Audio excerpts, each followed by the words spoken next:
Thanks, Matt. Really appreciate it. And appreciate everyone taking time out of their morning today to meet with us. We are going to cover BEPS. We're going to keep it fairly high level for the sake of time, covering the energy benchmarking basics.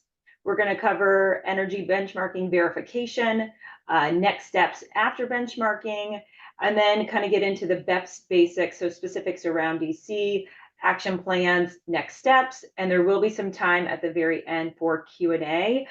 Nick, our energy expert, is here too to help if there are any questions. So with that, we'll go ahead and jump in. So what is energy benchmarking? It's really the process of assessing the energy use of a building and then comparing it to the building's past performance, as well as with similar buildings of the same type. The goal here is really to motivate performance improvement. So we're trying to improve energy performance throughout the district or really throughout the world, right? And benchmarking is one way to do that. So kind of comparing your past performance, the building's performance, against other buildings of the same type.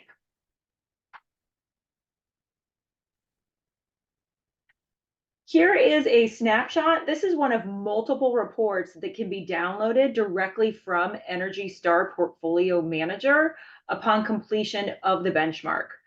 This is the Energy Star scorecard, which provides an overview of the building characteristics that play a part in the Energy Star scorecard. It utilizes 12 months of trailing aggregate utility usage, so essentially the previous year. So as we enter into 2024 benchmarking, it'll be looking at 2023 usage. It does take into account the entire building, so it is both common areas as well as the individual units, so what energy the units are using, to come up with an accurate energy benchmark. So there are a variety of things that play into that. The square footage of the building is pretty important here. What year was it built? How many bedrooms are there? The number of laundry hookups, the number of parking spaces. So a lot of information does play into this score. The target score is locally determined and varies by jurisdiction. And it does take into account the previous performance by building type. So it looks at, in DC, it looks at all of the energy usage for the property type, so residential in our case, assesses usage, provides a score, and that's what we're benchmarking against. So right now in DC, that score is 66 is what we're benchmarking against. So what does the benchmarking law require? It requires privately owned buildings to complete an Energy Star benchmark of their energy and their water performance for the previous year. And there were two acts, one in 2008 and then another one in 2018. COVID has caused a few changes in these timelines. So a quick Google search might give you a couple different kind of timelines or deadlines, but this is the latest and greatest. So essentially buildings over 50,000 square feet needed to start benchmarking in 2014. Buildings between 50,000 and 25,000 in 2022. And then buildings between 25,000 and 10,000 need to start in 2025. Buildings under 10,000 square feet will not need to comply. So essentially benchmarking and BEPS refers to or applies to all buildings over 10,000 square feet. So when does this have to be completed? It needs to be completed by April 1st or the first business day in April of the year. So, and that evaluates, as we said, the previous year. So for the buildings between 25,000 and 10,000 square feet, they don't need to actually start doing this until 2025, but it's going to be analyzing 2024 energy usage. So really, the energy that they're using next year will play into that score. So it's good to start thinking about this ahead of time. So what do you have to do? Basically, to do the energy benchmarking, you're utilizing the previous year's energy and water usage, evaluating that square footage, and answering some of those basic questions that we discussed before to provide an Energy Star score utilizing Energy Star Portfolio Manager software. So this is a free software. It's available online, and you utilize the software to compute the score. And then that score has to be submitted to the Department of Energy and Environment, so DOEE. Now, who can do it? Who can do this energy benchmarking? You can do it. An energy service provider can do it, such as us. Anyone really can calculate that performance and submit it. Again, the reminder that software is free. Anyone can create a profile, which is how building representatives will have the ability to conduct their own benchmarking. And it's really important to make sure that you are utilizing this profile, keeping it current on an annual basis, because this is something that's done annually. So how often does benchmark verification need to be done, and who can do it? So benchmarking, as we mentioned, annually done.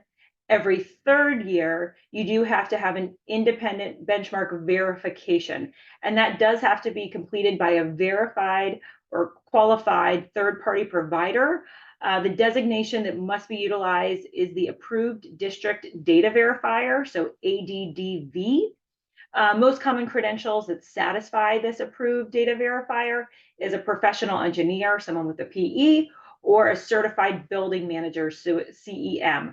Those are really two of the most common credentials that are utilized. So again, regardless of who's conducting that actual benchmark, two parties do need to review it. So someone needs to perform the benchmark, and then it does need to be independently third-party verified. All buildings over 25,000 square feet will need to be verified in 2024. So energy usage from this year, from 2023, will be third-party verified in 2024. And then between 25,000 square feet and 10,000 square feet will need to be independently verified in 2027. So again, we're on that 3-year cycle. So they need to start benchmarking in 2025. And then on that third year in 2027, it does need to be independently verified. So when we say benchmark verification, what exactly does that mean? That is that third-party verification, having an entity with no relationship to the building, so can't be an owner, representative, or a manager. And they also can't be related to the benchmarking reporter. So what that means essentially is if you hire a company to do the benchmark, it can't be that another certified employee does it. It does have to be completely separate. So the reporter and the actual reviewer or verified needed to be two completely separate entities. And that really is sort of a checks and balances, right? To confirm that the information in the system is accurate, that there's no gaps or errors. So you're having two people confirm that, yes, this is an accurate score. And then here's a link to the act or the code actually requiring it and talking through that third-party verification.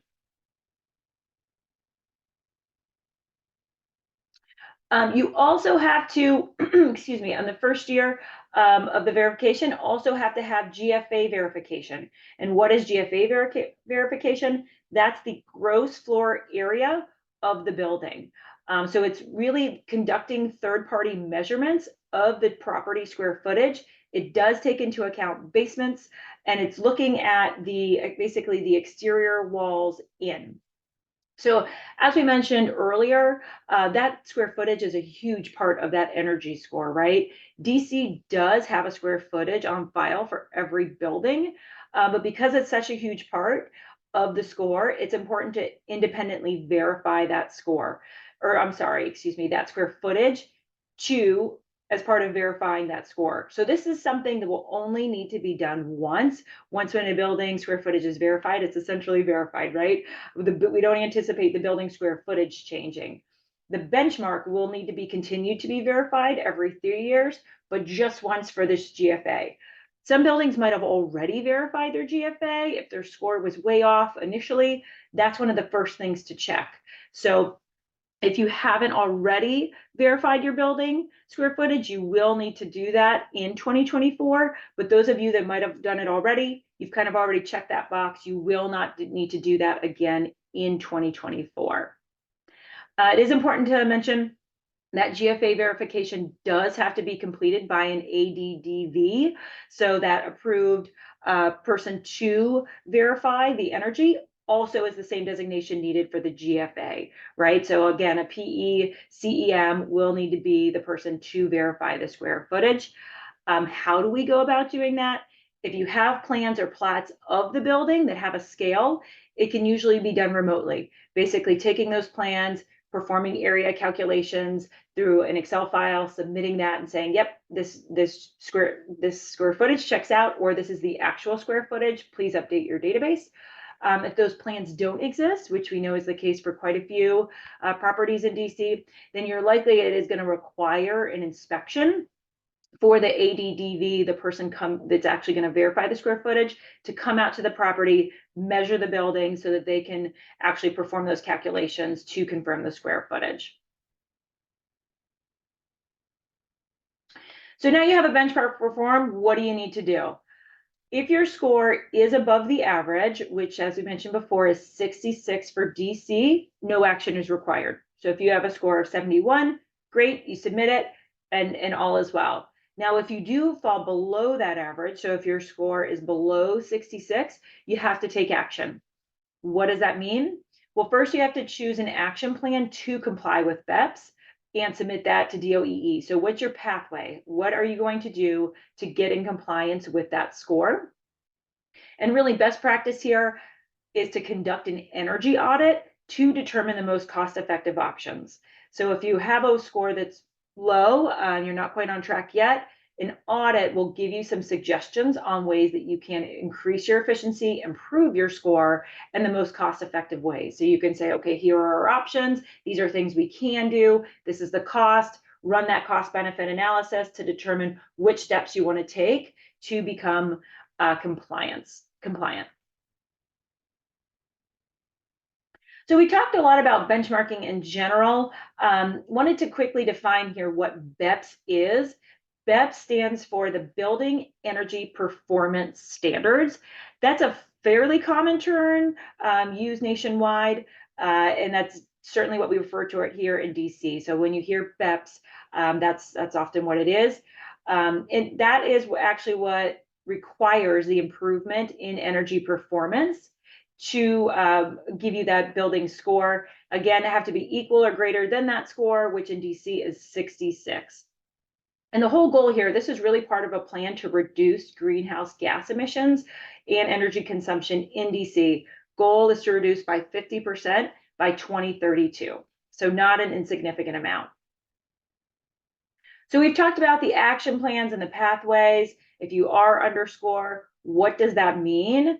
A vast majority of the buildings, if you are underscore, we'd recommend to follow either the performance or the standard target pathways. So standard target, maybe you have a score of 65 and you just need to work up to get to that score of 66, right? So that's essentially, you're pretty close.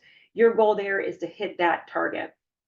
Now, they have made some accommodations for really underperforming buildings, right? If you're really underperforming, you can enter the performance pathway. And so this really is intended for those associations that it's just going to be really cost prohibitive to get to that score of 66. So the goal for them is to reduce their energy usage by 20%. So what's the path that we're going to take? We are going to work to get our energy usage down 20% in the time period. There's two that are really less common, this prescriptive, pretty rare that's actually used, and same with alternative, really low use, really a vast majority will go under the performance or the standard target pathways. So what happens if you don't do anything? What if you just ignore this? DOEE is monitoring all buildings and they are notifying buildings of fines if you're not adhering to benchmarking and BEPS. We have found that the fines have varied depending on the level of compliance. If you're actively working, you have contracted with an energy consultant, you're trying to get in compliance, you're working to have an audit performed, they're going to be more lenient in our experience than someone that's just ignored it altogether. Did want to put some numbers here for you. The numbers that we've heard, you can be fined from $500 to $2,000 for failing to follow the various steps of the law. And these fines can compound to $100 per day for not benchmarking. So they can really add up really quickly if you're just ignoring it altogether. If you are not taking the steps to improve your energy score, it can be up to $10 per square foot, up to $7.5 million. So really, really, really significant costs we're talking about here. So really important that you're doing everything you can to become in compliance. Strongly recommend you working with an energy consultant if you have any questions, or contacting DOEE directly to develop that path forward. Don't just ignore it. You really need to be proactive with this and stay on top of it. So how long do we have to meet the BEPS requirements? So 5 years is really the time frame that was determined. Buildings that do not meet the standard will have 5 years from the date the standards are established to meet the building energy performance requirements. So for 50,000 square foot buildings and above, that started in 2021. So the deadline is to comply by the end of year in 2026. So 12/31/2026 for buildings above 50,000 square feet. Whoop, sorry about that. For buildings between 25,000 and under that 50,000, that does start in January 1st of 2027. So deadline there, December 31st of 2031. And what does this really means? You really got to jump on this. You got to start working to get through this, because it is looking at the historical year data. You need to make sure that you're jumping on it, getting those audits performed, developing those pathways, and started these projects to ensure that you are hitting these deadlines, because they're pretty aggressive.